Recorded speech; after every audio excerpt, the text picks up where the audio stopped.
एक समय की बात है, भगवान गौतम बुद्ध अपने शिष्यों के साथ बैठे हुए थे और उन्हें उपदेश दे रहे थे। तब उन्होंने अपने शिष्यों से कहा, क्रोध इंसान का सबसे बड़ा दुश्मन है। क्रोध करने वाला व्यक्ति खुद को हानि पहुंचाता ही है, लेकिन दूसरों को भी हानि पहुंचाता है। वह प्रतिशोध की आग में जलता है और अपने जीवन को बर्बाद करता है। उनके उपदेश खत्म हो जाने के बाद उनके शिष्यों में से एक शिष्य खड़ा होता है और उसे बोलता है, तू एक ढोंगी है। तेरी बातें मनुष्यों के रहन-सहन से विपरीत है। तू जो भी कहता है उसे अपने जीवन में अनुसरण नहीं करता और दूसरों को यह सब करने कहता है।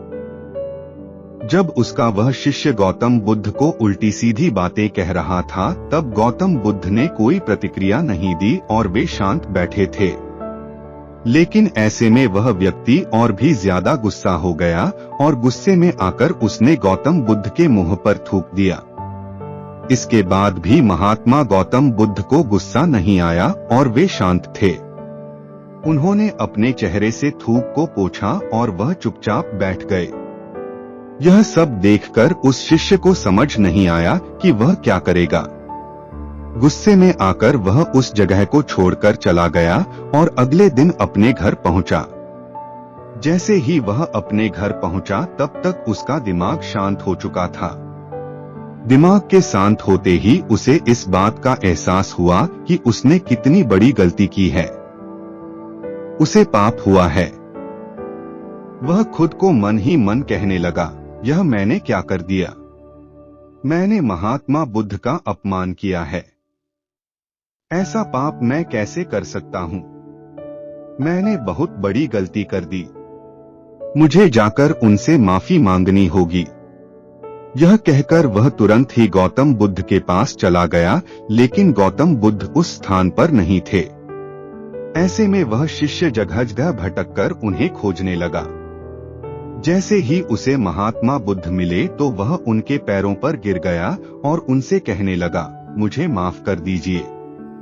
मुझसे गलती हुई है। मैंने आपका अपमान किया है। मैंने यह बहुत बड़ा पाप किया है। यह सब देखकर गौतम बुद्ध ने उससे कहा, शांत हो जाओ, क्या बात है मुझे बताओ। तुम कौन हो? गौतम बुद्ध के यह पूछने पर वह शिष्य चौंक गया। वह सोचने लगा कि महात्मा बुद्ध मुझे कैसे भूल सकते हैं। मैंने तो उनका अपमान किया था। यह सोचकर उसने महात्मा बुद्ध से पूछा, मैं वही शिष्य हूँ जिससे कल आपका अपमान किया था और आप इतनी जल्दी मुझे भूल गए। हमें कल की बातों को कल में ही छोड़ देना चाहिए। वह अच्छा हो या बुरा, उसके बारे में बार बार विचार नहीं करना चाहिए। मैं बीती हुई बातों को पीछे छोड़कर आगे चलता हूँ और ऐसा ही हम सबको भी करना चाहिए, महात्मा बुद्ध ने उस शिष्य से कहा। महात्मा बुद्ध की यह बातें सुनकर वह शिष्य और भी ज्यादा प्रभावित हुआ और उनसे बोला, मैं आज से आपकी हर बातों को माना करूँगा। इस कहानी से हमें यह सीख मिलती है कि क्रोध करना इंसान के लिए सबसे खतरनाक है। यह मनुष्य का सबसे बड़ा दुश्मन है जो उसे बर्बाद कर सकता है।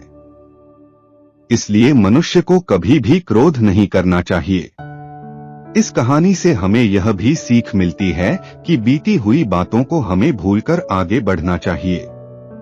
अगर कोई मनुष्य अपनी बीती हुई बातों पर ज्यादा ध्यान देता है तो उसका ध्यान पूरी तरह से भूतकाल में लगा होता है और वह इंसान कभी भी आगे बढ़ने की और विचार नहीं कर पाता। इसीलिए हमेशा पुरानी बातों को छोड़कर आगे बढ़ने की सोच